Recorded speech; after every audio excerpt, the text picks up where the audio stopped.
RCB ആരാധകർ ഏറ്റവും വെറുക്കുന്ന നമ്പർ ഏതെന്ന് ചോദിച്ചാൽ ഉത്തരം 49 എന്നതാകും. വർഷങ്ങൾ കഴിഞ്ഞിട്ടും ആ ഒരൊറ്റ ഇന്നിംഗ്സിന്റെ പേരിൽ RCBയും അവരുടെ ഫാൻസും ട്രോളുകൾ ഏറ്റുവാങ്ങിക്കൊണ്ടിരിക്കുകയാണ്. വിരാട് കോഹ്ലിയും സംഘവും മറക്കാൻ ആഗ്രഹിക്കുന്ന ആ മത്സരത്തെക്കുറിച്ചാണ് ബെസ്റ്റ് ഓഫ് IPLൽ ഇത്തവണ. എല്ലാ IPL അപ്ഡേറ്റുകൾക്കും വേണ്ടി ചാനൽ മറക്കാതെ സബ്സ്ക്രൈബ് ചെയ്യൂ. IPL 2017 match number 27. ഈഡൻ ഗാർഡനിൽ വെച്ച് കൊൽക്കത്ത നൈറ്റ് റൈഡേഴ്സും റോയൽ ചാലഞ്ചേഴ്സ് ബാംഗ്ലൂരും ഏറ്റുമുട്ടുന്നു.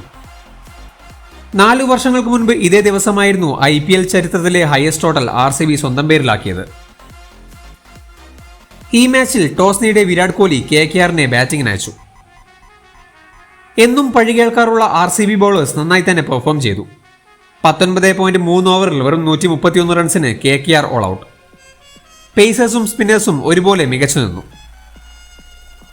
ആദ്യ ഇന്നിംഗ്സ് കഴിഞ്ഞപ്പോൾ വളരെ ഹാപ്പിയായിരുന്നു RCB ഡഗ്ഔട്ട്.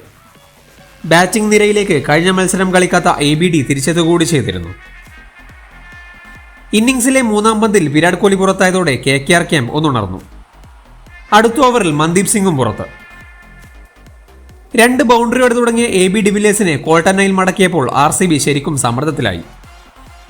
പവർ പ്ലേയിൽ കണ്ടത് ഉമേഷ് യാദവിന്റെയും കോൾട്ടനയിലിന്റെയും ടോപ്പ് ക്ലാസ് പേസ് ബോളിംഗ്. കോൾട്ടനയിലിന്റെ 3ാമത്തെ വിക്കറ്റായി പവർ പ്ലേയിൽ തന്നെ കേദാർ ജാദവും മടങ്ങി.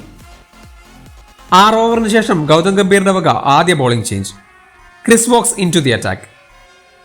അതുവരെ തകർച്ച കണ്ടുകൊണ്ടിരുന്ന ക്രിസ് ഗെയിലിന്റെ ഊഴമായിരുന്നു പിന്നീട്. 17 പന്തിൽ 7 റൺസോടെ ഗെയിലും മടങ്ങുമ്പോൾ RCB സ്കോർ 45.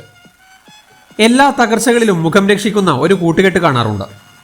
എന്നാൽ അന്ന് അതും സംഭവിച്ചില്ല. പവൻ നേഗിയും സ്റ്റുവർട്ട് ബിന്നിയും ഒക്കെ ഒന്ന് മുട്ടി നിൽക്കാൻ പോലും കഴിയാതെ പുറത്ത്. 58 അതുവരെ IPLലെ ലോവസ്റ്റ് ടോട്ടൽ. രാജസ്ഥാൻ റോയൽസ് ആയിരുന്നു നാണക്കേടിന്റെ ആ റെക്കോർഡ് ചുമന്നത്. ഗ്രാൻഡ് ഹോമിന്റെ പന്തിൽ ചാഹൽ പുറത്താകുമ്പോൾ അത് RCBയുടെ തലയിലായി കഴിഞ്ഞിരുന്നു. വിശ്വസിക്കാനാവാതെയാണ് അന്ന് വിരാട് കോഹ്ലിയും സംഘവും ഡഗ്ഔട്ടിലിരുന്നത്. RCB വെറും 49 റൺസിന് ഓൾ ഔട്ട്. അന്ന് തൊട്ട് ഏതൊരു ടോപ്പ് ഓർഡർ കൊളാപ്സ് ഉണ്ടാകുമ്പോഴും കമ്പയർ ചെയ്യുന്നത് ഈ മത്സരത്തോടാണ്.